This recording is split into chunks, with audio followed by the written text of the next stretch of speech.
معزز سامعین، آپ سے درخواست ہے کہ میرے چینل کو سبسکرائب کریں اور میری ویڈیوز کو لائک کریں۔ میر حسن اسے اکساتا رہا۔ کوٹڑی سے باہر نکلنے کے واحد رستے روشن دان پر اس نے بارہا پیر رکھا۔ ہر بار سورج کا لال ببو کا چہرہ واپس پلٹا دیتا۔ میر حسن کا ہاتھ اسے باہر کھینچنے کو روشن دان سے لٹکا رہ گیا۔ اس سے پھر دیر ہو گئی۔ عورتیں لال گوٹے والے دوپٹے اٹھائے بین کی سی لے میں سہاگ کے گیت گاتی ہوئی کوٹڑی میں باہر آئیں۔ لال عروسی دوپٹے میں لپٹی سغرا کی پوٹ جب پنچایت کے روبرو پیش ہوئی تو نکاح خواں کئی آیتیں پڑھ چکا تھا اور گاؤں بھر کے مرد دعائے خیر کے لیے ہاتھ اٹھائے ہوئے تھے۔ چودھری جی، سغرا دختر اللہ داد کس کے عقد میں دی جائے گی؟ اس سوال کا جواب اب صرف پنچایت کے مدعیان کے پاس تھا۔ تاوان میں بھری گئی عورت کے لواحقین کا اب اس کے مستقبل سے کوئی سروکار نہ تھا۔ مقتول کے باپ نے بڑھ کر نکاح خواں کی داڑھی چھوئی۔ ایک بالشت اور ایک مٹھی لمبی داڑھی میں سفید اور سیاہ بالوں کے لیریے بنے تھے۔ سیاہ اور سفید دھاریوں والا صافہ پٹوں کو سمیٹے تھا۔ مکے مدینے والے سرمے کی دھاریوں نے لال ڈوری والی آنکھوں کا جلالی رنگ تیز کر دیا تھا اور صفا چٹ مونچھوں والے لبوں سے آیت قرآنی کا ورد جاری تھا۔ مولوی جی، آپ کو تو پتہ ہے میں پچھلے 8 مہینے سے رنڈوا مجرد ہوں اور دوسرے نکاح کی خواہش رکھتا ہوں، اور نکاح سنت نبوی ہے۔ ابھی اکرمہ گھر سے تلے والا کھسا اور کلف لگا کرتا پہن کر پنچایت میں پہنچا تھا اور پھنکارتا ہوا غیر متعلقہ افراد پر شو کرانے لگا۔ وہ 10-15 قدم چاروں اطراف تماشائیوں کے پیچھے بھاگا اور انہیں دور دھکیل آیا۔ اکرمہ ہنکارنے اور تھوکنے لگا۔ آواز نرگٹ سے ٹکراتی مونچھوں سے الجھی۔ مولوی جی، آپ خود سمجھدار ہو، جوڑ میرا ہے، نکاح میرا ہوگا۔ ایک 50 سال کے بوڑھے کا ایک 18 سال کی صحت مند لڑکی سے نکاح دونوں کے ساتھ زیادتی ہے۔ شرع اس کی اجازت نہیں دیتی۔ آپ خود دین اسلام کی باتیں جانتے ہو۔ مولوی جی، اکرمہ نے اپنی ہمدردانہ منطق کی پنچایت کے اراکین سے داد چاہی، جو معاملے کو بگڑتا ہوا دیکھ کر گھبرا گئے تھے اور کسی بھی صورت اپنی کئی روز کی محنت کو ضائع نہ کرنا چاہتے تھے۔ مسئلہ تو جھگڑے کا پرامن تصفیہ تھا،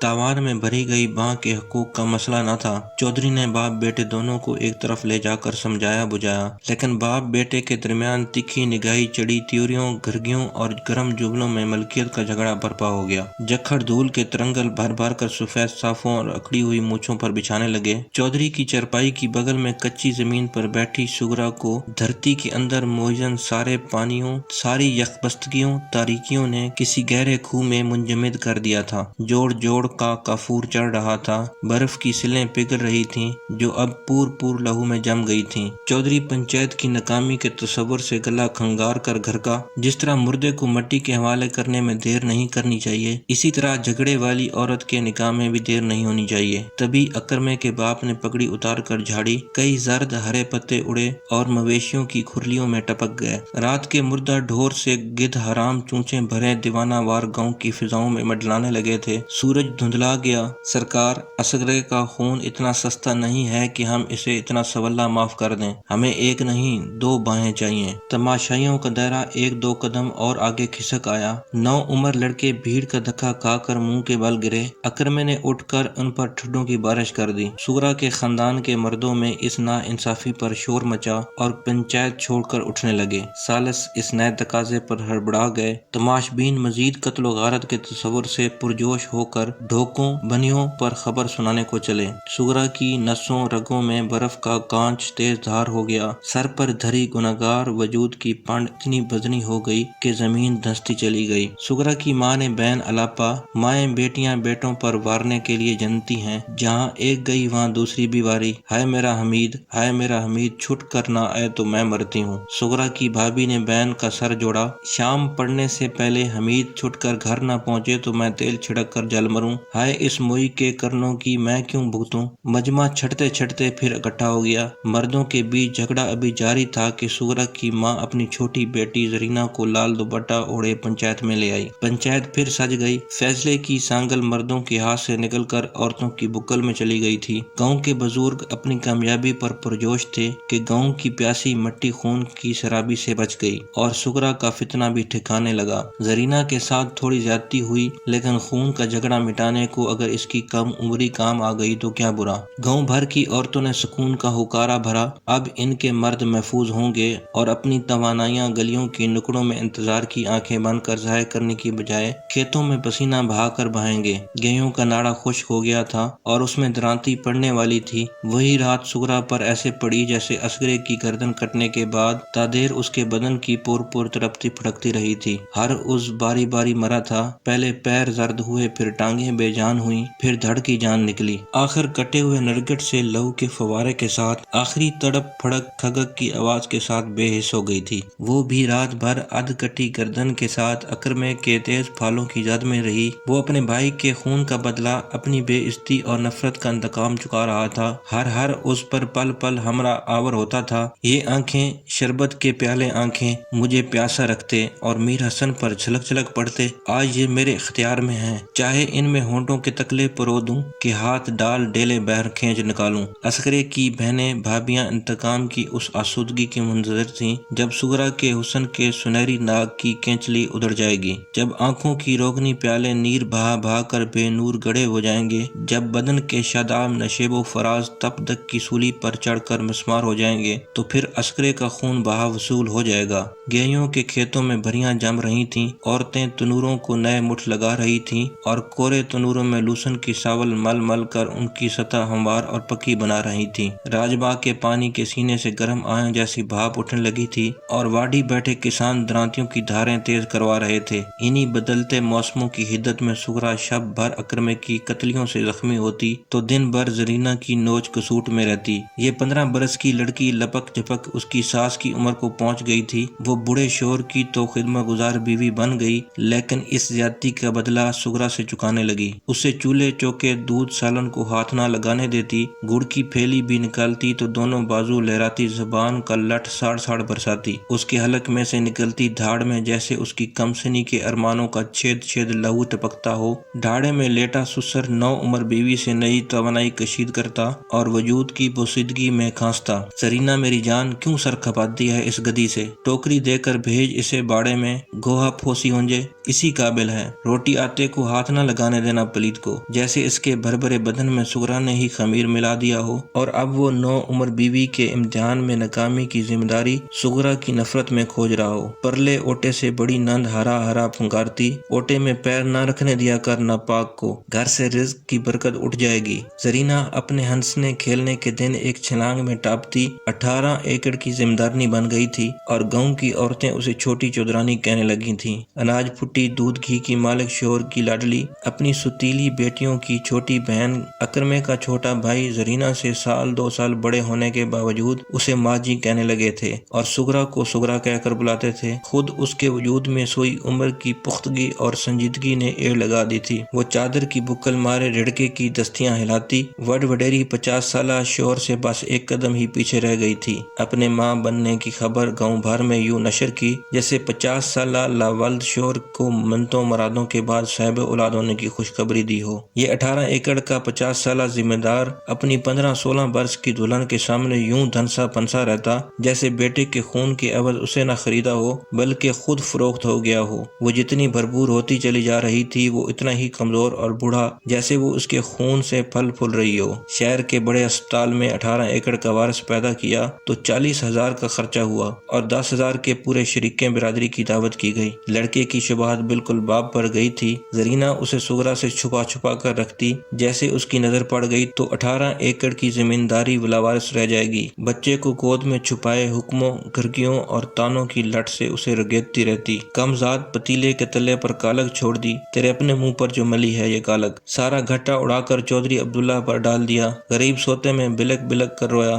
اری تجھے کیا پورے خاندان کی عزت پر جو گھٹا ڈال آئی۔ سغرا تمبورے سا بڑھتا ہوا پیٹ چھپائے زرینہ کے احکامات کی بجا آوری میں ہانپتی، جیسے یہ پیٹ بھی اکرمے کا نہ ہو، میر حسن کا بلیکھا پڑ گیا ہو، جس نے اس کا سارا وجود ناجائز کر دیا ہو، جسے اس گاؤں کی مٹی قبولنے کو تیار ہی نہ تھی۔ وہ میر حسن کے تانوں میں پور پروئی گئی تھی۔ وہ اس کے ساتھ بھاگ جاتی تو شاید یوں اس میں رچ بس نہ پاتی جتنا گاؤں والوں نے میر حسن کے نام کو اس کی نس نس میں تانا و طنز کے نشتر لگا لگا کر گھول دیا تھا۔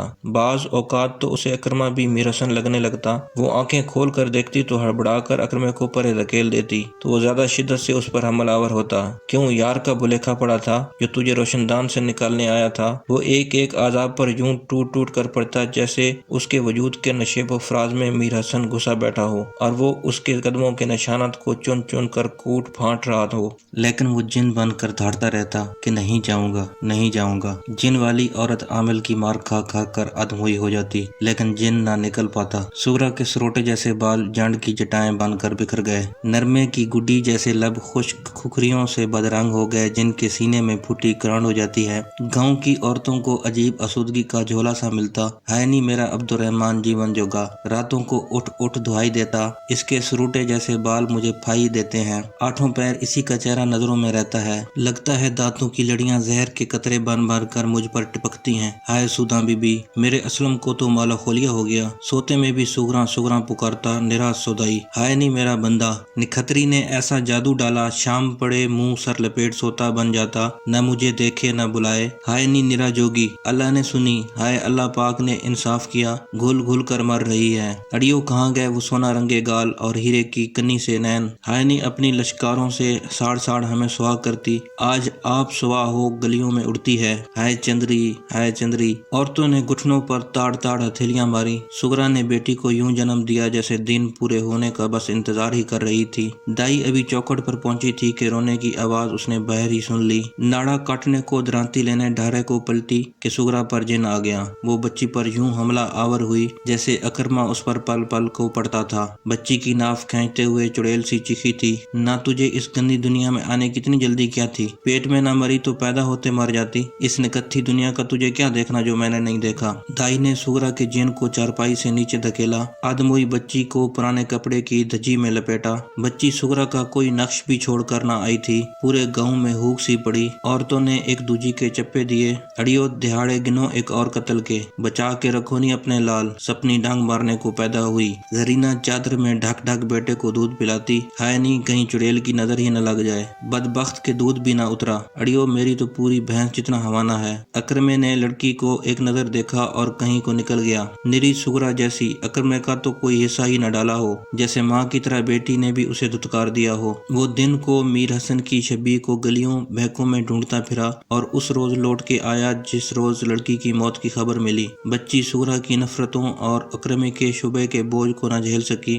چوتھے پانچویں روز نرمے کی گڈی سی مرجھا گئی۔ ماؤں نے نومولود بچوں کو سینے سے چمٹا کر سکھ کا سانس لیا۔ ہائے نہیں اللہ نے انصاف کیا، نر بچے سپنی سے بچائے۔ سغرا بچی کی میت سے لپٹ کر یوں ٹوٹ کے روئی کہ سارے گاؤں کی عورتوں کے جگر پھٹ گئے۔ برس بھر کے جمع سارے آنسو، سارے بین، دکھ کے کرود، دھتکار، نفرتیں جیسے حلق پھاڑ کر یک بارگی بہر ابل پڑے ہوں۔ عورتوں نے بین اٹھایا، ہائے نہیں آپ لیکھوں سڑی کو ڈولی چڑھنا نصیب نہ ہوا، بیٹی کی ڈولی سجا رہی ہے۔ آپ دلہن بننا منظور نہ ہوا، بیٹی کو گوٹے تلے میں سجا دلہن بنا رہی ہے۔ ہائے نہیں اپنی ریجاں اتار رہی ہے۔ بچی کا میت بینوں، دھاڑوں، آہوں، کراہوں میں سجا یوں اٹھوایا کہ اصغرے کا جنازہ بھی ایسے شاندار ماتم کے جلووں میں نہ اٹھا تھا۔ اصغرے کی تو ماں نہ تھی کہ جوان بیٹے کے ماتم کی دھول گلیوں میں پھرولتی پھرتی، لیکن سغرا بیٹی کے غم میں گھلتے گھلتے تانت سی رہ گئی، جیسے سنی کے خشک چمک سے ریشہ ادھیڑ لیا گیا ہو، جو زرد پھولوں کی گچھوں سے کبھی لدی کھنکتی تھی لیکن اب جلانے کے قابل بھی نہ رہی۔ تنور میں جھونکو تو دھواں چھوڑ دے، چولہے میں ڈالو تو بھڑک مچا دے۔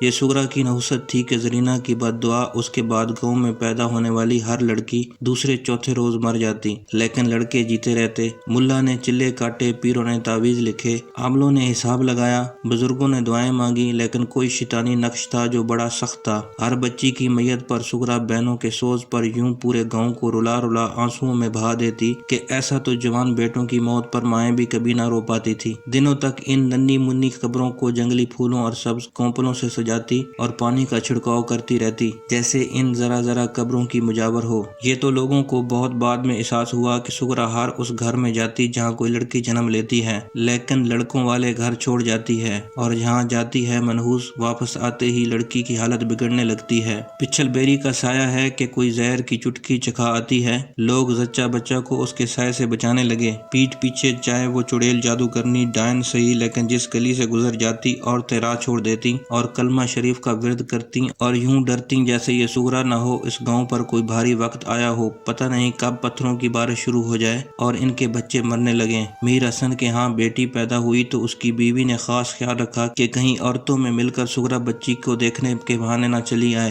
رات بار بار ٹٹول کر کنڈی دیکھتی کہیں کھلی تو نہیں رہ گئی، سینے سے چمٹا بچی کی سانسیں محسوس کرتی، دن بھر آنکھ نہ چپکتی کہیں ہونی نہ آ جائے۔ لیکن ایک اندھیری رات جب سوکھا سڑا ہاتھ روشن دان کی چھیت میں سے اندر لہرایا تو میر حسن کی بیوی بے خبر سو رہی تھی۔ اسے تو احساس ہی نہ ہوا کہ کب سوئی ہوئی بچی کی نرگٹ میں بھاری انگوٹھا دھنسا اور میر حسن نے تریکی کی اوٹ میں سے اتنی طاقت سے کلائی پکڑی کہ ہاتھ کی حرکت ڈھیلی پڑ گئی۔ سغرا کا جن میر حسن سے بھڑ گیا، اسے مر جانے دے، کیا لینا اس نے جی بھر کر اس گندی دنیا سے جو میں نے نہ لیا، مر جانے دے اسے۔ میر حسن نے دونوں ہاتھوں کی گرفت سے سغرا کے جن کو بوتل میں بند کر دیا۔ وہ بھڑتے بھڑتے ڈھیلی پڑ گئی۔ میں جانتا تھا تو ضرور آئے گی، میں جانتا تھا تو چڑیل بھی ہے، تیرے اندر جن بھی آتا ہے، تجھ پر بدروحوں کا سایہ بھی ہے، اور تو گاؤں میں کسی بچی کو جیتا ہوا نہیں دیکھنا چاہتی۔ میں کئی روز سے تیرے انتظار میں جاگ رہا تھا۔ سغرا پس بھرے پھوڑے کی طرح پھٹ گئی۔ کھرانڈ اینٹوں کے فرش پر آنسوؤں کا لہو لوتھڑوں کی طرح بہنے لگا۔ میر حسن نے کمرے کی تاکی کھول دی۔ یخ ہوا کا جھونکا سغرا کے مواد بھرے وجود پر تلوار سا برسا۔